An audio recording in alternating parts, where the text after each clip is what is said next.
전공의들이 정부의 의대 증원 정책에 반발하면서 병원을 떠난 지 딱 3개월이 됐습니다. 하지만 의료계와 정부 간 갈등 해소 기미는 전혀 보이지 않고 있습니다. 의사인 신현영 더불어민주당 의원 모시고 하나하나 짚어보겠습니다. 어서 오세요. 안녕하세요. 신현영입니다. 예, 한 달 됐나요? 뵌지 아니구나. 더 됐죠? 약간. 예, 의료대란 초창기에 뵙고 네. 또 이제 3개월 정도 됐는데 다시 그렇습니다. 뵙겠습니다. 예. 예. 자, 의원직을 수행하시는 건 이제 거의 다 막바지에 다가오고 있습니다. 카운트다운 하고 있는데요. 예. 열흘 정도 남았네요. 시원섭섭합니까? 섭섭하십니까? 아니면 시원하십니까? 아쉬우면서도 예. 시원하고 예. 또 그러면서도 다음을 향한 뭔가 넥스트 스텝이라고 생각하면은 또 다음의 뭐 희망 이런 예. 미래도 기대가 됩니다. 희망하는 근거리에서 희망하는 미래는 뭡니까? 우선 당장은 제가 초등학교 아이 2명을 키우고 있기 때문에 예. 엄마로서의 본연의 역할을 좀 잘 하고 싶고 예. 또 그동안의 정치의 그런 경험을 하면서 의료와 연결할 수 있는 뭔가 브릿지 그런 역할을 할 수 있는 사람 별로 없었거든요. 예. 지금 의료 대란을 앞두고 있는데 여전히 의료계와 그리고 정치가 연결이 잘 안 되고 있는 것 같아서 예. 그런 부분에서 어떻게 잘 소통할 수 있는지 중재할 수 있는 역할은 계속 할 것이고요.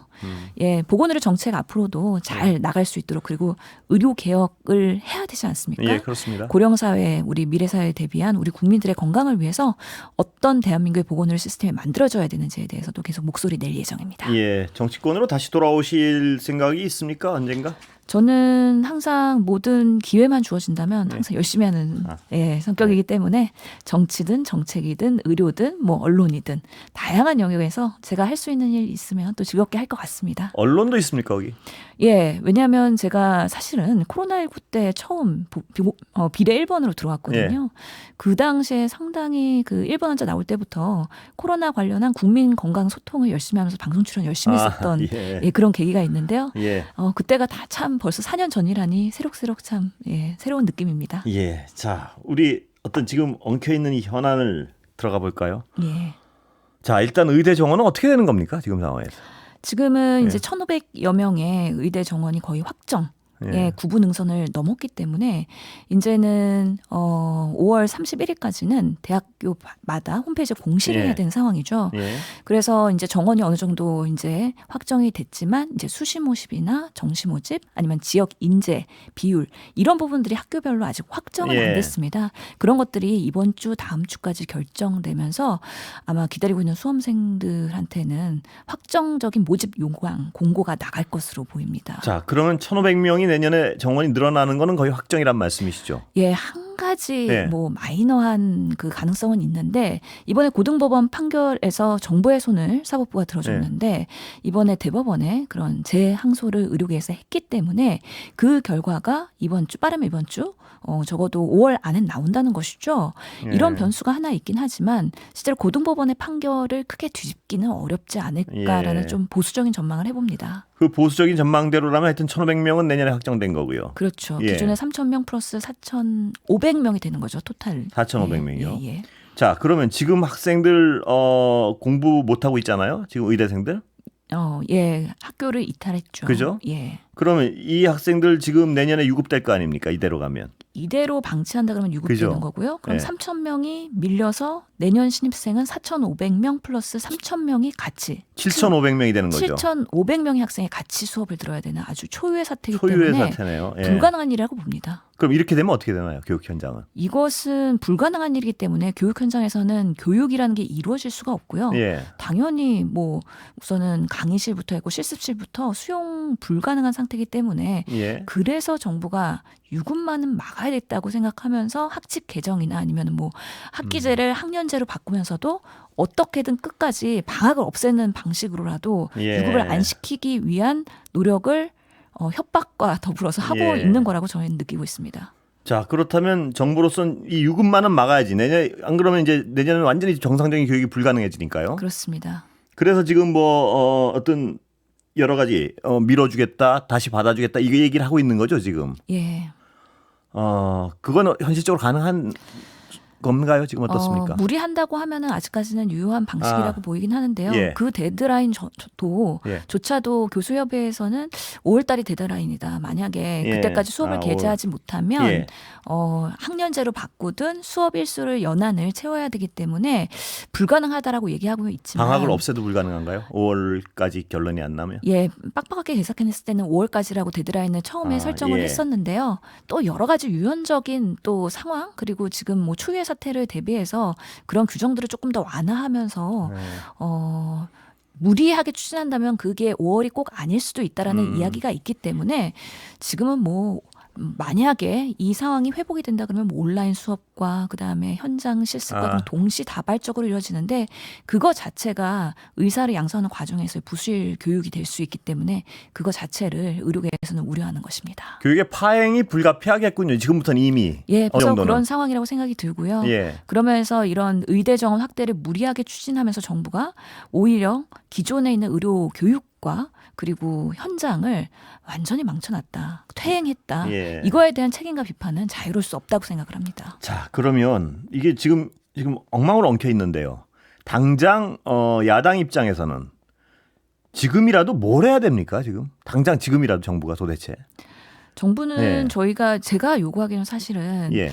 뭐 1,500명의 증원에 대해서는 그냥 추진하는 걸로 오늘도 이주호 장관이 얘기했기 때문에 저희가 걱정하는 거는 사실 의료계가 더 이상 기존에 원상 복귀될 계기가 사라지는 거 아니냐. 예. 그러면 전공의도 안 들어오고 또 의대생들도 안 들어오는데 그럼 이렇게 만성화되면은 환자도 피해고 학생들도 문제고 그렇기 때문에 이런 계기를 만들어주는 데 있어서 상당히 우려를 하고 있습니다. 저는 정부가 첫 번째로는 이 의료계획을 추진하면서 의사정원 확대가 불가피하다고 설명하는 과정에서 의사 집단이 상당히 악마화했습니다.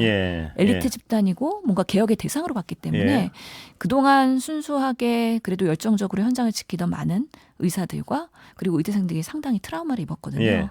그런 부분에 있어서의 사회적인 뭔가 우리 의료계에서의 트라우마를 어떻게 진정으로 정부가 어루만져주고 사과하고 다시 복귀하면서 신뢰할 수 있는 계기를 만들지 않는다면 지금 상태에서 1,500명 증대되는데 이유 없이 젊은 의사들이나 전공 의대생들이 돌아오지 않을 것이다.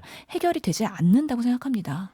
그러면 지금 현실적으로 약간은 지금 신현님 말씀하신 게 약간은 추상적인데 현실적으로 이들 돌아오게 하려면 어떤 안을 제시해야 됩니까? 정부가 지금. 저는 지금도 유효하다고 생각하는 거는 우선은 정부의 진솔한 사과. 사과. 그리고 그런 무리하게 추진한 부분에 있어서의 정부에서의 그런 정책 결정 라인이 있을 거 아닙니까? 책임자 처벌. 그런 부분에 있어서 적절한 그런 인사 조치가 필요하다고 보고요.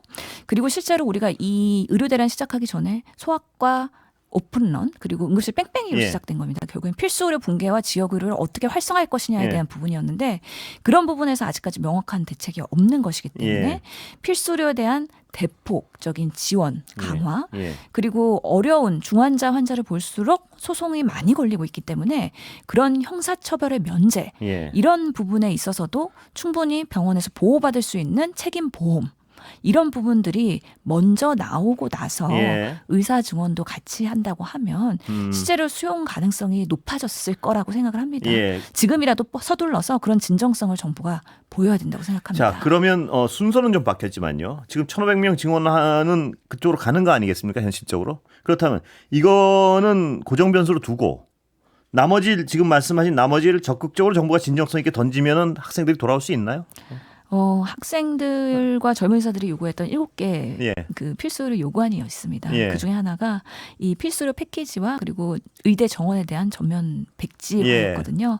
그 외에도 뭐 행정 그런 공권력을 취소한다거나 아니면 사과를 한다거나 전공의 보호와 수련 환경 개선 그리고 전문의 중심 병원으로 가는 부분 이런 여러 가지 요구 사항들을 이야기했습니다. 물론 100% 다 수용하면은 가장 좋겠지만 그렇지 못하다면 7대 요구 중에서 가능한 것부터 빠르게 구현하면서 젊은 의사들의 진정성 있는 뭔가 소통과 그런 만남의 계기를 만들려는 노력을 계속 해야 된다. 지금까지 아직 정부의 모습은 계속해서 탄압하고 뭔가 푸시하고 억압하고 윽박지르는 협박하는 그런 모습이기 때문에 젊은 의사들이 상당한 그런 마음의 상처를 입고 더 이상 내가 필수 의료의 그런 어려운 환자를 보는 의협을 할 수가 있을까에 대한 상당한 회의감을 갖고 떠난 것이기 때문입니다. 예. 그렇다면 정부로서는 이 7가지 안 중에요.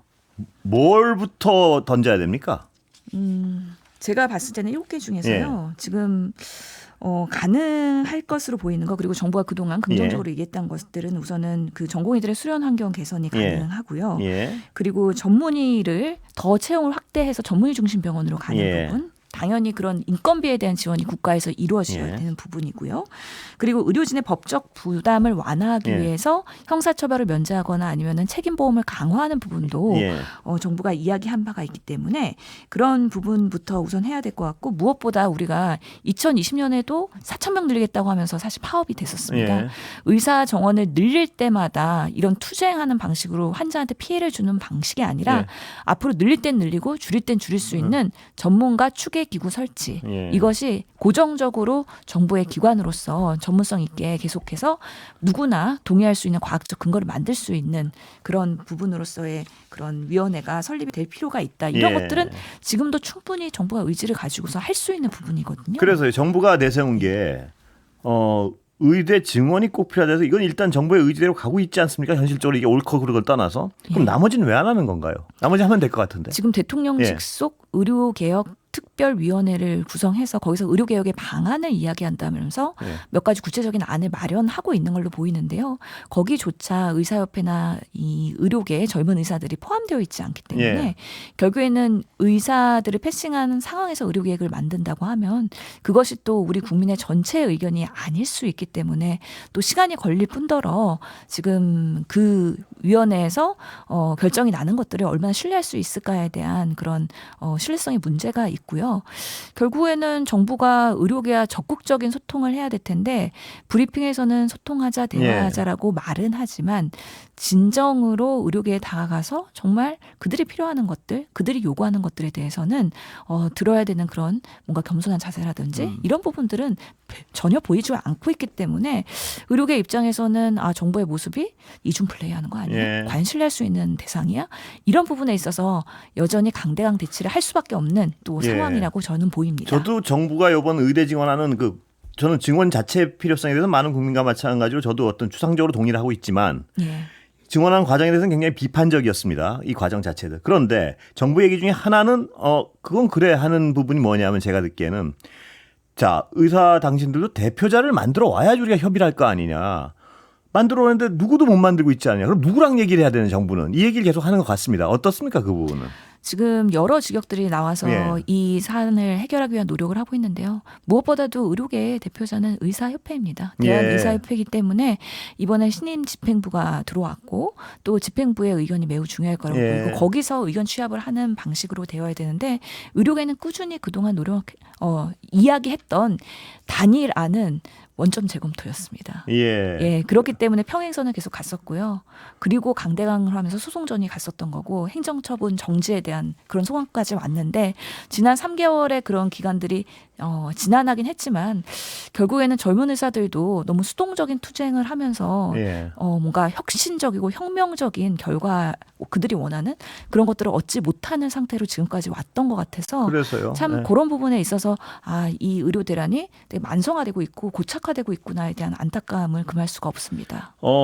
어떤 의사분들의 어떤 상처나 아까 말씀하신 그런 부분도 이해할 수 있는 부분이 있지만 100을 다 양보하라고 요구하는 것 같이 국민들에게 비치기도 해요. 왜 어떤 99도 아니고 100을 다 정부는 양보해야 된다. 이것도 국민들이 보기엔 그렇게 싹 어떤 우호적은 아니에요. 제가 보기에는 여론은. 어떻게 보십니까? 그건? 예를 들면 정원이 이렇게 왔으면 아까 말씀하신 그 여러 가지 사안이 있잖아요. 필수 의료시설 사과 책임자에 대한 어떤 책임 문제 이런 거를 정부한테 좀 요청을 한다든가 요구를 한다든가. 근데 그거 아니고 무조건 원점 재검토하라. 그럼 정부 보고 무릎 꿇고 백기투항하려는 건데 그리고 또 여론 자체가 정부의 어떤 이 과정에 대해서 굉장히 비판적이긴 하지만 이 의료 증원이라는 어떤 추상적인 부분에서는 상당수 국민들이 동의를 한단 말이에요. 근데 의사단체도 약간 태도를 바꿔야 되는 거 아닌가요? 어떻습니까? 지금 진행자께서 말씀하시는 부분은 중요한 지적 사항이라고 저는 보고요. 그동안 의료계가 국민들과 같이 소통하면서 어떤 의료계가 변해야 되는 개혁안이 있는지에 대해서 만들어 왔다면 아마 전문가 집단으로서의 국민 존중이 더 커지지 그렇습니다. 않았을까 하는 아쉬움이 분명히 있습니다. 그런 것들을 못하고 병원에서 환자에 매여서 있는 현실에서 최선을 다하는 그런 진료의 행위만 했었기 때문에 그동안의 정책이나 아니면 정치에서 소외됐던 것들이 사실인 것이죠. 아마 이번에 의료계가 뼈아프게 반성하고 국민들께 진솔하게 소통하는 부분도 그 부분이라고 생각을 합니다. 일정 부분 늘리는 부분에 있어서도 충분히 저는 합의가 될 수 있다고 생각을 하는데요. 워낙에 정부가 2,000명을 고집했기 때문에 그래서 의료계가 원점 재검토를 주장을 했던 것이고요. 실제로 국민들께서도 늘려야 된다고 생각하는 대다수의 국민들입니다. 그리고 의료개혁이 필요하다고 생각하는 그렇습니다. 분들이 대다수입니다. 저 또한 그렇게 생각하는데 그렇다고 2,000명은 아니었는데 그리고 이런 식으로 무조건 의사들을 무시하면서 그리고 이렇게 그렇습니다. 악마하면서 하는 방식의 문제였기 때문에 이런 부분들을 따박따박 지적하면서 의료계가 국민들과 소통하며 같이 나아가고 또 어떠한 의료개혁의 아젠다를 먼저 던지면서 제안해 갔다면 훨씬 더 이 상황에서는 국민들이 의료계를 지지할 수 있었을 것이다라는 아쉬움이 있고 앞으로라도 그런 국민들과의 소통 그래서 저는 이 언론 대응 활동 매우 중요하다고 생각하거든요. 한 명 한 명 나와서 말하는 의사들의 말들이 뭐 단순히 국민들을 분노시키는 게 아니라 국민의 시각, 환자의 시각에서 이 개혁이 어떤 방향으로 가야 되는지에 대해서 조금 더 조근조근 얘기할 수 있는 많은 사람들이 조금 더 이 프론트라인에 나와야 되지 않을까라는 생각이 듭니다. 근데 지금 정부와 이 의사단체는 강대강으로 부딪히고 있는데요. 그럼 지금 이 해법을 찾는 건 정치권밖에 없을 것 같은데 좀 야당이라도 지금 다수당이 되셨으니까 또 혹은 아직 임기가 남으셨으니까 적극적으로 뭔가를 나서야 되는 거 아닌가요 지금? 예, 저는 사실은 이 의대 정원 확대 문제가 단순히 최근 3개월 만의 일이 아니고요. 계속해서 필수 의료 붕괴 문제가 나오면서 슬금슬금 현장에서 나왔던 문제들이고 시민단체가 원했던 부분이기 때문에 이게 어느 순간에 폭발할 거라고 보고 1년 전부터 연속 토론회든 전문가들과 많은 컨센서스를 나눴었는데요. 실제로는 정치권에서 그런 부분에서 당연히 갈등이 있으면 중재를 해야 되는 역할을 해야 되는데 그동안에 우리가 총선 국면에서 워낙에 이채양명주라는 여러 정치적인 사안들이 있었기 때문에 제대로 중재의 역할을 못했던 거에 대한 정치권의 반성도 당연히 필요하고요. 특히나 보건복지위원회가 열어서 장관을 대상으로 그 2,000명에 대한 그 과정들 이런 것들이 제대로 체계적으로 된 건지 과학적 근거가 있는지를 질의했어야 되는 건데 그러지 못했던 20대 국회에 대해서 저도 상당히 안타까운 생각이 듭니다. 아마 새로운 보건복지위원회가 꾸려지고 이제 새롭게 다시 의료대란을 정리하는 시점이 되면 아마 민주당에서는 국정조사급으로 이 부분에 있어서 그동안 왜 2,000명이냐. 그러면 누가 그런 결정을 했냐. 그것이 실현 가능하다고 충분히 검증했냐에 대해서 강력한 질타를 할 것입니다. 그러면서 의료계에서의 그런 불편한 심기를 같이 공감해주고 그러면서 환자들의 입장에서 빠르게 진료를 받을 수 있는 시스템으로 개선해 나가야 되지 않을까 싶습니다. 말씀 여기까지 듣겠습니다. 감사합니다. 또 모실게요. 감사합니다. 신현영 의원이었습니다. 감사합니다.